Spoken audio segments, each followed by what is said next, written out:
At the Mitchell Institute for Aerospace Studies' recent forum near the Pentagon, one big topic was on leaders' minds: making the Air Force more prepared for future conflicts. They have given us a focus that I frankly don't think we've seen inside of the Pentagon for a while.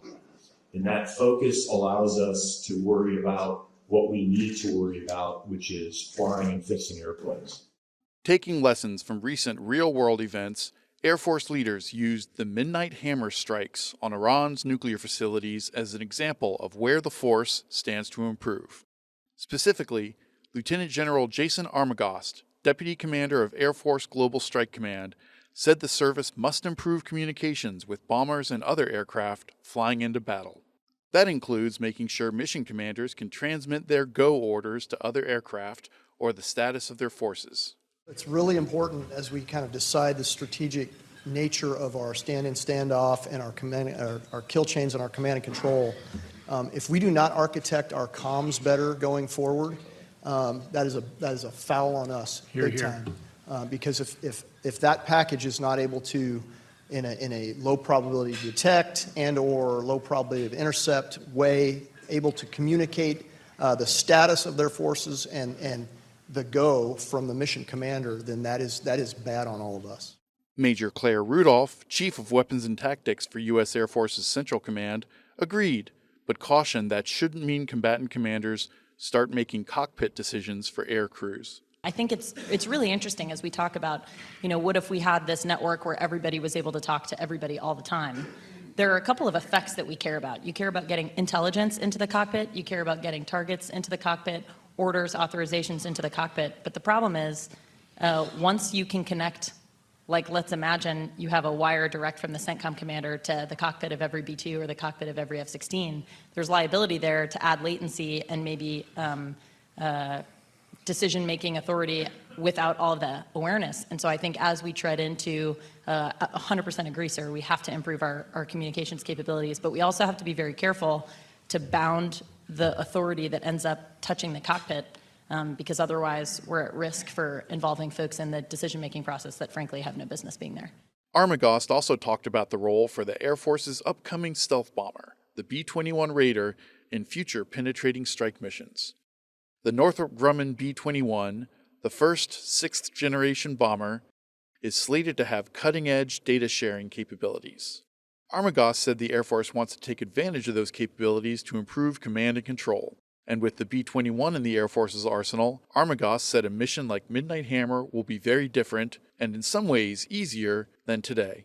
Now we have the opportunity with B-21 and family of systems to be different again. But it is going to require us to think about the right numbers of aircraft, because if you want to campaign, if you want to deter, actually, you're going to have the ability to not just have capability, but a capability presence that comes from just sheer numbers. Another hot topic from the Mitchell Institute Forum: the urgent need to ensure the Air Force is battle-ready through inspections and improved logistics for critical spare parts for planes like the F-35. Lieutenant General Scott Ployce, Acting Vice Chief of Staff for the Air Force, said no-notice inspections are key, and failed inspections will bring scrutiny on commanders in charge. Under Chief Rosebach and Secretary, they have reinstituted combat readiness inspections. They are no notice. It is not the, hey, there's a KC-135 on short final that's containing 100 people from the IG team. I remember those days. It's not that, but it's no notice. It's still a group of inspectors that come in and they're going to evaluate credits. The second thing, I go back to, I'm sorry, I keep harping on this. This is commander's business.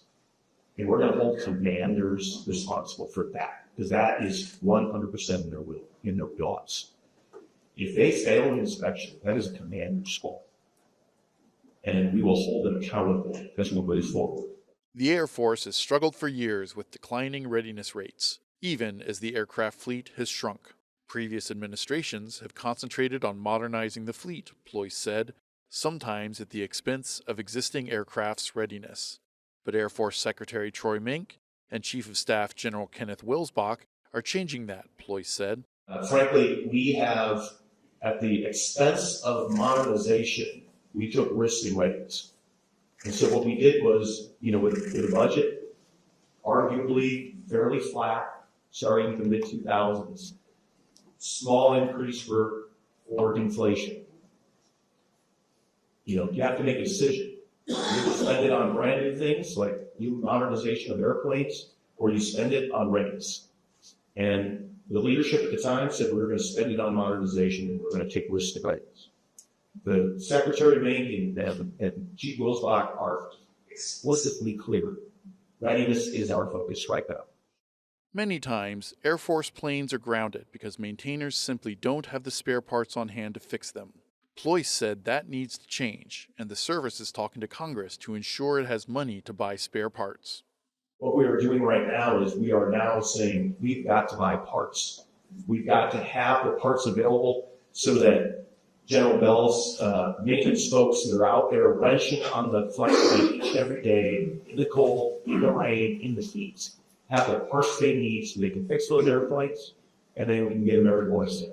What we are doing right now is we are still focusing on modernization, but not at the expense of readiness. And so we are dumping a bunch of our money from budgets, working with Congress, working with inside of our own institution, and also working with the Department of War to make sure that we have the parts in place and we have the skills necessary that we can execute to flying our program. For Defense News and Air Force Times, I'm Stephen Losey.